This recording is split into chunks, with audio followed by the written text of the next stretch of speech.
up in Corscold, California. Been thinking about the future of America. What do I think is going to be the future of America? A lot of talk about illegal children lately that are coming in by the thousands and the thousands and the thousands from South America. They're coming across the border in search of life, food, shelter. They're being thrown away out of their own country, and they're coming to America to find a way to survive. I think we should help them. There are people in those countries do not care about the children at all. The World Cup, they were killing people in the streets to prepare the area for the World Cup. In Brazil, to make sure that there were no homeless people or beggars bothering tourism. And they were killing the drug addicts as well because they didn't want any drug addicts robbing the tourists, even though most drug addicts beg for money to get high. The government is still giving drugs out to children, having bad food served at school, not giving health food, not letting kids have healthy lives. They grow up to be obese adults with all kinds of health problems. Our healthcare system's going in the toilet.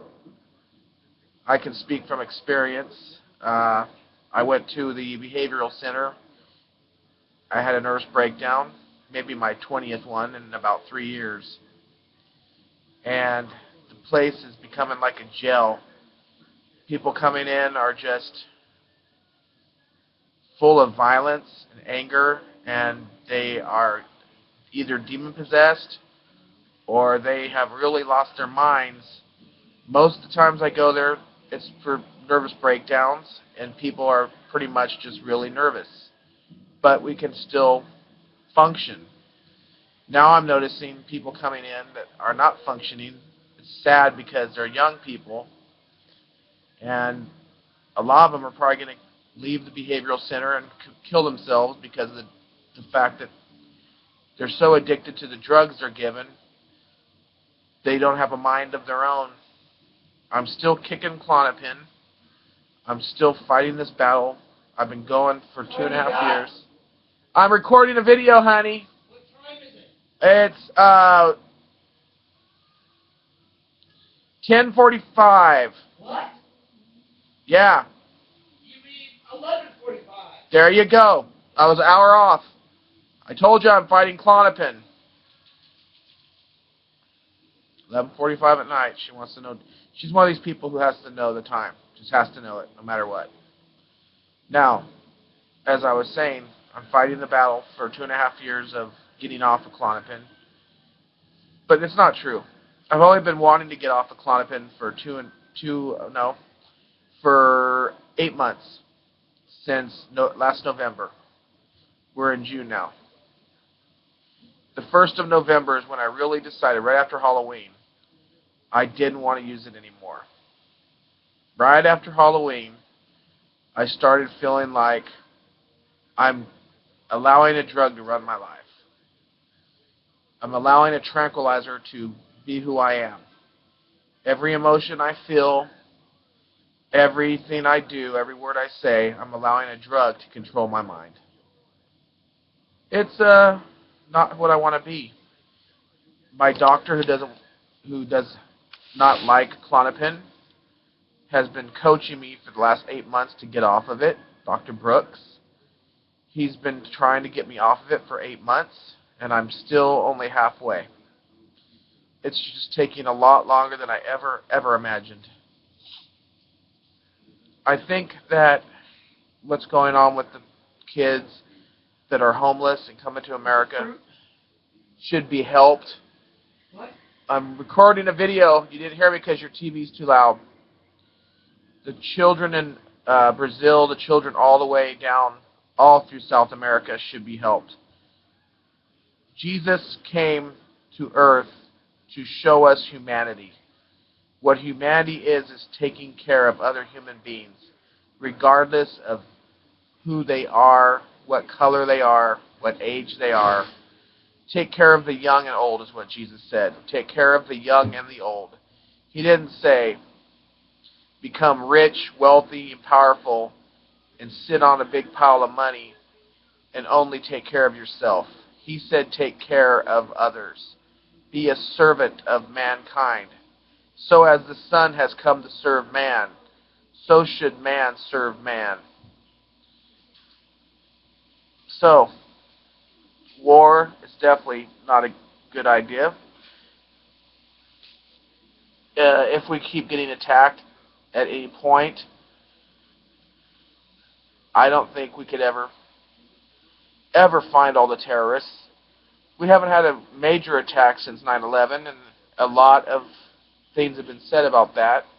The buildings probably would have stood if there wasn't bombs inside the building that went off and dropped the buildings, the World Trade Center. Those planes did not burn hot enough to melt that steel. The steel would have survived through that jet fuel. It would have held. There are many videos of the bombs going off on the lower floors of the World Trade Center, dropping it to the ground, killing 3,000 Americans. But that's how they plan on bringing in the Antichrist. They have to have war because that will destroy the economy. And then you have to get the mark of the beast to buy or sell. It says in Revelation, unless you have the mark of the beast, you will not be able to buy or sell. And that's when you become money yourself. You become income. The Social Security card itself, you are a number on the Social Security card. Your number on your Social Security card is what number you are as an owned slave to the New World Order. What number are you that you can be controlled and owned? You're property to them. They number you as property. They see American people as their property, not as free-thinking, free-willed human beings, creatures of God, creations of Jesus Christ, of God, Jesus being God himself, created by an almighty creator with free will. They see us as property because they believe they are God, and they are Satanists. They believe that Satan is God and that they are his children. Masons call themselves Luciferians, which means they believe that Jesus is a fake God and that Satan is the true God.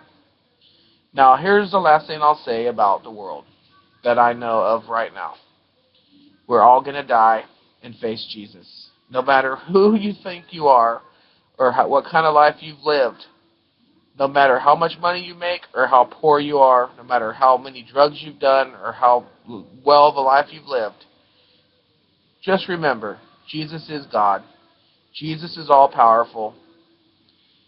I lost my cousin Donald recently. I have a video in memory of him. I still think about him every day.